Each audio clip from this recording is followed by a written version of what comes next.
हर रोज एक नई कहानी देखने के लिए चैनल को सब्सक्राइब करें और बेल आइकन को दबाना ना भूलें।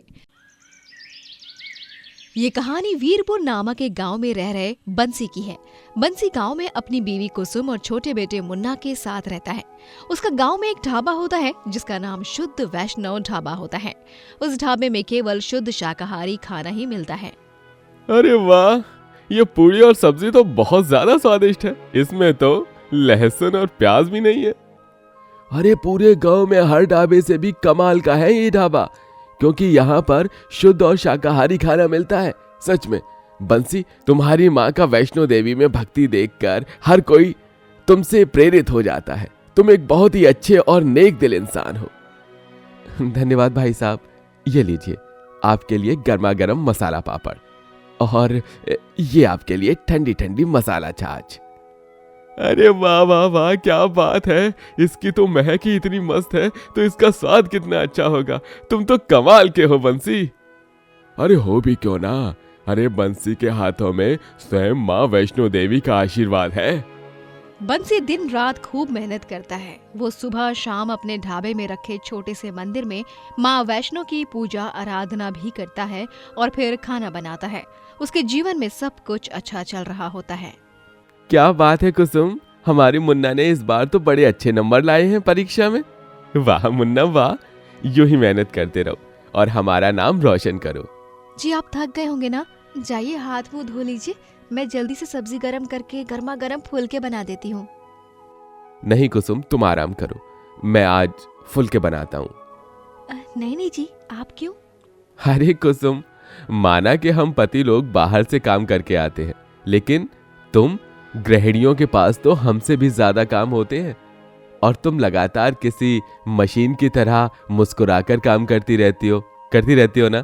कभी मुझे भी तुम्हारा काम करने का मौका दे दिया करो। हाँ ठीक है जी, धन्यवाद इतने अच्छे पति होने के लिए। मैं सच में बहुत खुशकिस्मत हूँ जो आप मेरे जीवन में हो। बंसी कुसुम के हिस्से का काम करके उसे आराम दे देता है। एक दिन गांव में एक नथु आदमी आता है और वो वहां पर अपना ढाबा खोलता है। लेकिन कुछ दिनों तक उसके ढाबे पर ग्राहक ना आने पर वो अब बंसी से खूब जलने लगता है।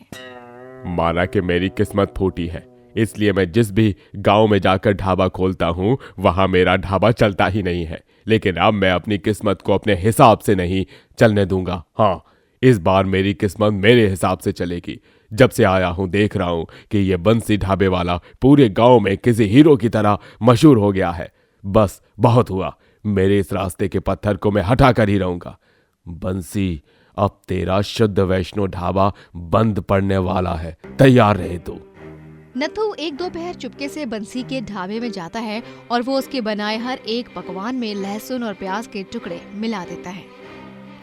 बहुत उड़ता है ना तू शुद्ध शाकाहारी खाना बेचने पर। अब देख, जब ये शुद्ध वैष्णो ढाबा ही अशुद्ध हो जाएगा तब तुझे ना चाहते हुए भी अपने ढाबे को बंद करना ही पड़ेगा। बाद में जब ग्राहक वो सारा खाना खाने आते हैं तभी वो सब खाने में लहसुन और प्याज देखकर हैरान रह जाते हैं। अरे बाप रे बाप, अरे बंसी ये क्या, इस दाल में तो प्याज और लहसुन मिला हुआ है। इतना बड़ा धोखा। अरे शुद्ध शाकाहारी खाने के नाम के नीचे तुम हमें ये अशुद्ध लहसुन प्याज से मिला हुआ ये खाना खिला रहे हो। तुमने ये बहुत गलत किया है बंसी। आज तुमने हमारे साथ ये किया है, कल को दूसरों के साथ भी ऐसा ही करोगे। ये कैसे हो सकता है? ये मैंने नहीं किया है। मेरा विश्वास कीजिए, सच में ये सब मैंने नहीं किया है। अरे बस बंद करो अब अपना ये नाटक। अरे गांव के सभी लोग तुम पर आंख बंद करके भरोसा करके तुम्हारे ढाबे पर बिना लहसुन प्याज का खाना खाने आते हैं, लेकिन तुम उनके भरोसे को इस प्रकार गलत फायदा उठाते हो। छी, लानत है तुम पर बंसी। अरे मैं तो कहता हूँ बाकी गांव वालों को भी इस बंसी की असलियत बताई जाए ताकि ये दूसरों के साथ ऐसा गलत न करे। हाँ, इसका ढाबा बंद ही करवाना होगा, तभी इसकी अकल ठिकाने आएगी। अरे ये सच्चा होता तो इसके ढाबे पर ये लहसुन प्याज रखता ही नहीं। अगर तुमने इसमें नहीं मिलाया तो इस खाने में लहसुन प्याज किसने मिलाया है? फिर लहसुन प्याज अपने आप चलकर आया है क्या इसमें? कुछ भी बकवास करते हो।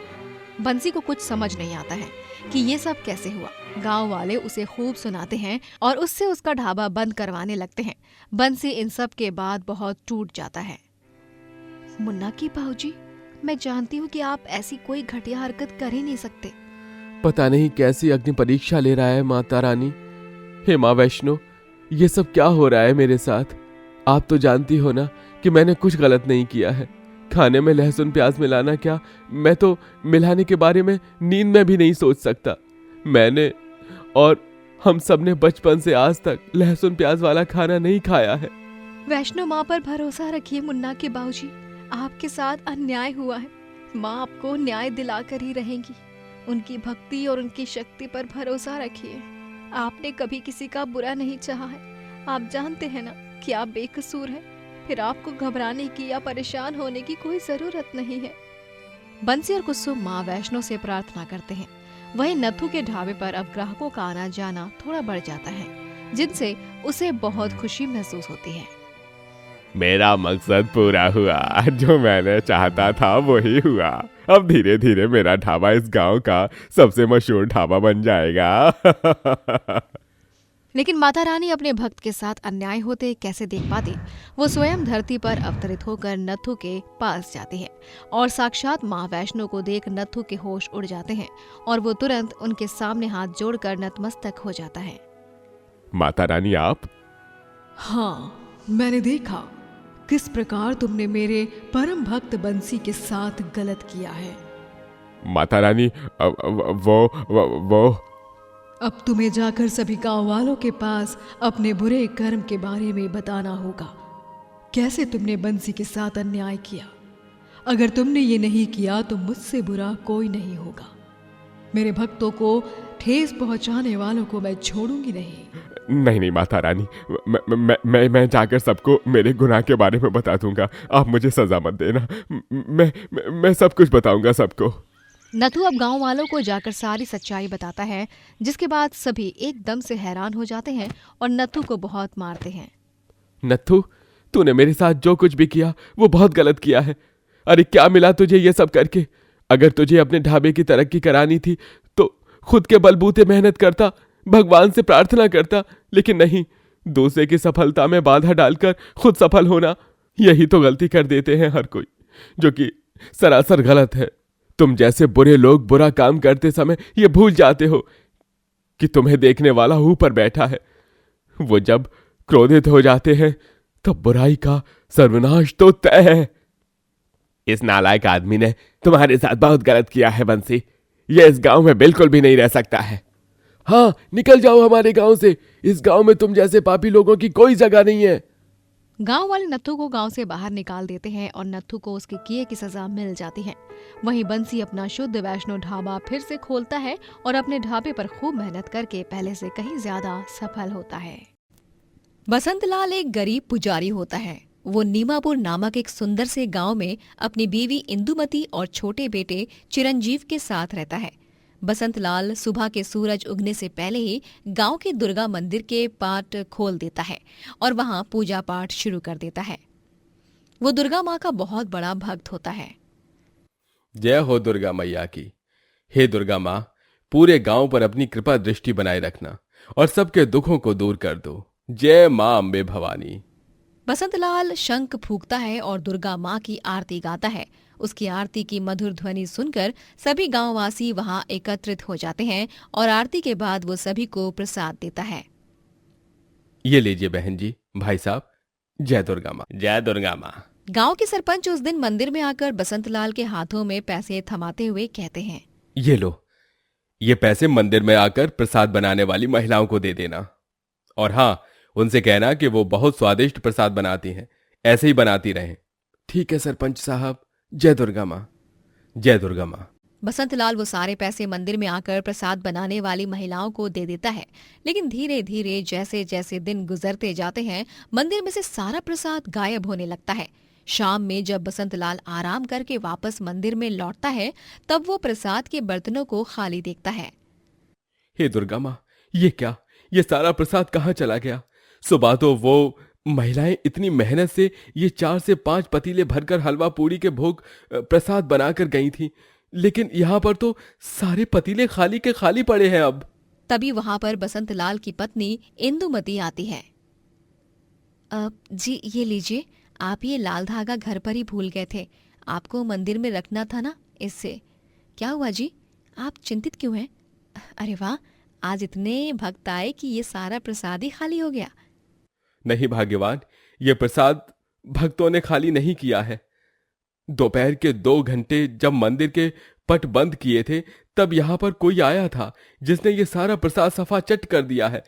मुझे तो कुछ समझ ही नहीं आ रहा है कि कौन था।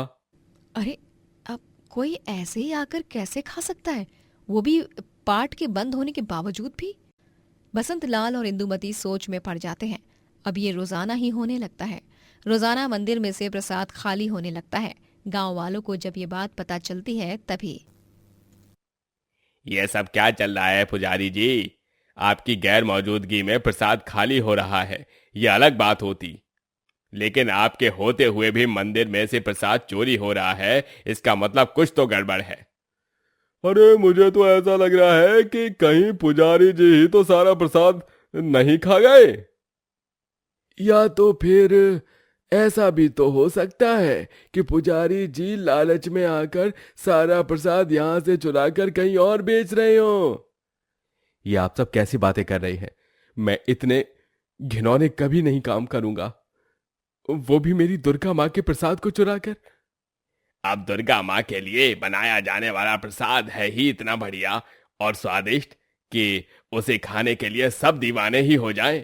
गांववासी ये बात जानकर सरपंच को बताते हैं और सरपंच भी प्रसाद का रोजाना गायब होने का इल्जाम बसंत लाल पर ही लगाते हैं। ये सभी गांववासी सही ही कह रहे हैं। दिन रात तुम ही रहते हो यहाँ पर पुजारी, और इतना महंगा प्रसाद तो तुम अपने फायदे के लिए चुरा ही सकते हो, या तो खुद खाने के लिए या फिर कहीं और बेचने के लिए। आप सबकी इन बातों को सुनकर मुझे बहुत बुरा लग रहा है सरपंच साहब। आप लोगों की नजरों में मेरी इतनी ही इज्जत है क्या? अरे मैं एक पुजारी हूं, मैंने अपने आप को दुर्गा माँ के चरणों में समर्पित कर दिया है। मुझे किस चीज का लालच होगा भला? आप चाहे तो मंदिर पर नजर भी रख सकते हो, मैंने प्रसाद की चोरी नहीं की है। चुप रहो तुम, जाओ, तुम्हें अब इस गांव से निकाल दिया जाता है। आइंदा कभी भी इस गांव में लौट कर मत आना, समझ गए तुम? लेकिन सरपंच साहब मेरी बात तो सुनिए। सरपंच वहां से चले जाते हैं और उनके साथ साथ सभी गांववासी भी। बसंतलाल बेचारा गुनाह ना करके भी गुनहगार बन जाता है और उसे ना चाहते हुए भी गांव छोड़कर जाना पड़ता है। हे दुर्गा माँ, देख लीजिए कैसे आपके ही भक्तों ने मुझे गुनहगार ठहराकर गांव से बाहर निकलवाया है। मुझे आज न चाहते हुए भी आपसे दूर जाना पड़ रहा है, लेकिन मैं जानता हूँ मैं जहां भी जाऊं आप हमेशा मेरा साया बनकर मेरे साथ ही रहोगी। बसंतलाल अपनी बीवी और बेटे के साथ नीमापुर छोड़कर चला जाता है और वो लोग अब दूसरे गांव में एक धर्मशाला में रहने लगते हैं। लेकिन इंदुमती को अपने पति पर पूरा भरोसा होता है। वो ठान लेती है कि वो अपने पति को बेगुनाह साबित करके ही रहेगी। चाहे कुछ भी हो जाए, मैं अपने पति को बेगुनाह साबित करके ही रहूंगी। जो व्यक्ति एक सिक्के तक की चोरी नहीं कर सकता, वो प्रसाद की चोरी कैसे कर सकता है? दुर्गा माँ, आपके परम भक्त को बेगुनाह साबित करने में मुझे शक्ति देना। इंदुमती दोपहर होने पर नीमापुर जाती है, जहां वो मंदिर के बाहर एक पेड़ के पीछे छुपकर चोर के आने की राह देखती है। चोर दोपहर के वक्त आकर ही सारा प्रसाद चुराता है, वो तो अभी आता ही होगा। तभी इंदुमती वहां 2 छोटे लिलीपुट को आते हुए देखती है। वो दोनों लिलीपुट मंदिर के भीतर घुसते हैं और धीरे धीरे करके सारा प्रसाद चुराकर वहां से जाने लगते हैं। ये अलौकिक दृश्य देख इंदुमती की आंखें फटी की फटी ही रह जाती हैं। ओह, इसका मतलब ये है कि चोर असल में लिलीपुट है। मुझे इनका पीछा करना ही होगा।